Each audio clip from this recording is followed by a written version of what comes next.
My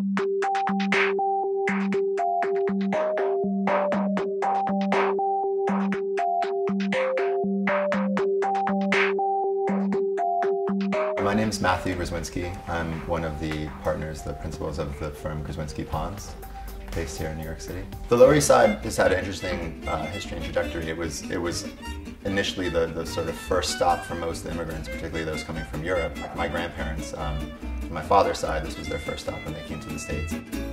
It's a neighborhood that had immigrant roots and was kind of gentrifying in the sense where there was a younger populace coming in. The gentrification that has brought, food and drink establishments, bars, nightclubs, and the occasional hotel. When this building was built or conceived, it was actually one of the first buildings that was predominantly glazed. So what we really wanted to do was take advantage of that height and the views. We thought the views were essentially the star of the show. And additionally, in the Lower East Side of New York, the perspective is pretty unrivaled. You can see Midtown, you see Brooklyn.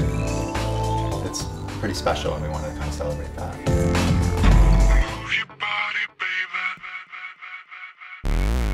We put the bathrooms close to the outside of the building. The idea of kind of taking a really intimate experience and then opening it up to the views of the city, whether it's during the day or the nighttime. It's actually a really nice, when it's daylit, it feels really kind of exciting and racy, and at night it feels pretty sexy. You see all the lights around you, and you're actually quite hidden from anything around.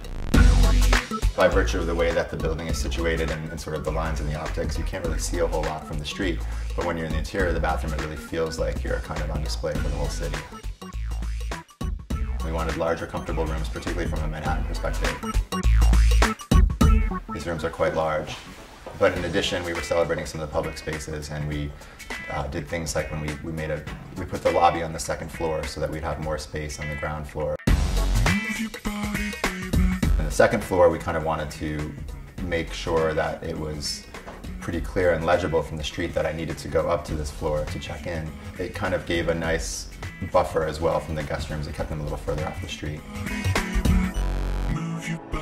And when you design a hotel, you're helping inform the experience that that visitor had with a city that you love or a city that you're from, and it becomes a part of that experience. So it's kind of a nice opportunity to introduce or create a setting or a kind of a foundation for someone's experience of a new place. On the fifth, fourth, third floor, you are really kind of hovering. It gives the visitor a nice sense of actually living in a building on the Lower East Side.